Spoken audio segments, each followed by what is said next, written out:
So, I was recently convinced to watch Britain's Got Talent again for the first time in about 4 years. I went in expecting it to be kind of rubbish because, well, it's Britain's Got Talent here, but it didn't even meet my incredibly low expectations. After about 30 minutes, I ended up going, didn't this show used to have standards?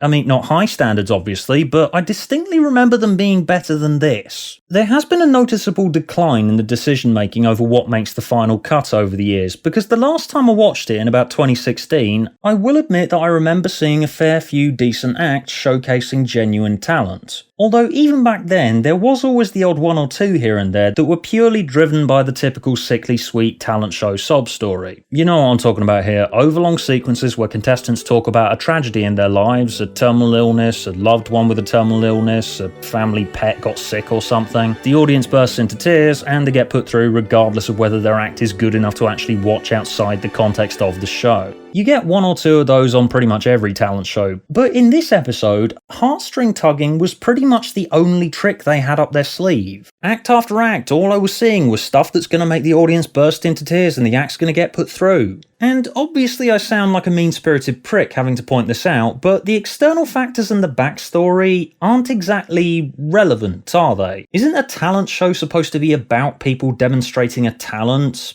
You know, singing, dancing, magic, comedy. It's called Britain's Got Talent. It's not called Britain's Got Weepy Backstories behind mediocre cabaret acts that would get mild applause at best under any other circumstances. This isn't the fault of the contestants themselves, for the record. I get it. They finally got their time in the spotlight. Of course they want to talk about themselves. But the fact the final edit allows them so much time to tell their life story means that the act itself ceases to matter. There was this one lady with a dog who brings it on stage with her and says that she's going to do some magic trick with a dog theme to it. And before doing the trick, she's allowed to show the judges and the crowd a ridiculously long PowerPoint presentation about how her dog was rescued from the dog meat industry. Alright, fair enough, but the presentation goes on for so long that about halfway through it, I totally forgot what the actual act she was supposed to be doing was.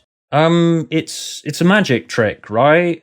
Or is she going to do a song about dogs or something? Again, this is not her fault. What should have happened here is some difficult decisions should have been made in the editing process, because allowing so much time for backstories is detrimental to the effect of the show, because the more blatant you make it that how well an act does is based just as much on the background details as the act itself, the flimsier the entire setup feels. Because after the lady with the dog, I just stopped and thought at that point, wait, why do the shit acts never get to air their backstories? Because obviously bad things have happened to the shit acts as well. One of the shit acts they had this episode was a guy in a lobster costume doing an original song that the judges could make fun of. And his act was rubbish, yes, but at least it was original. And my point is, why didn't he get to tell his story? Maybe his mum died of a terminal illness recently. Maybe he suffers from a crippling heroin addiction. Maybe he did active duty in Afghanistan. Maybe his son died when his legs got crushed by a falling train. Why doesn't a tragedy in this guy's life grant him immunity from criticism when it does with all the other acts? 'Cause guess what?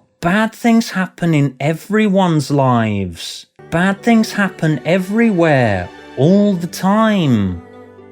Doesn't mean your act's not shit. It probably is just me being cynical here, but act after act, all I kept seeing were the key points of heartstring-tugging mass market appeal that you can identify from the second they appear on screen, because this format's too familiar by this point. Children, soldiers, old people, animals. Those are the 4 key identifiers for contestants that are going to get through regardless of whether their act is any good. Spot one of those and you can guess whether they've succeeded or not before you've even watched it. Right, so it's a children's choir and they're going to be doing a song about them learning about World War II. Right, don't need to watch it, they're getting through. Children, the war, national pride, done. Okay, so these guys are soldiers and they sing at old people's homes. Right, so we've got soldiers, old people, that means they're getting through. There's no tension here. I don't even need to hear them do a cover of some old swing classic. They are soldiers plus old people, therefore they're getting through. The acts themselves are totally irrelevant by this point. All that people give a shit about are those 4 external factors. And those external factors are there to exaggerate the reaction to the acts, so it's therefore impossible to get a gauge on whether what you're watching is actually any good or not, because no one's got the heart to say no to it. If I were running a TV talent show, I'd ban all mention of personal lives and remove all external factors that can tar effective, measured, critical judgment of an act's worth. A contestant will be dressed in a plain white boiler suit with a bag over their head, and be made to come out onto a plain white stage in an all but empty auditorium and perform their act to a single judge with a shaved head, who sits there giving a menacing stare the whole time. Hello, my name's Colin. Your name is irrelevant. Please commence your act, contestant number 16750. I'm going to be singing a song for my son, who died of... No one gives a shit about your stupid dead child. Take him away, presenters. No! Watch the semi-finalists face off next week. Download our app to vote for your favourite. Contestant number 798959, contestant number 43792, or contestant number 120369. Go on, download our app and vote now. Do it, you fucking sheep. We own you.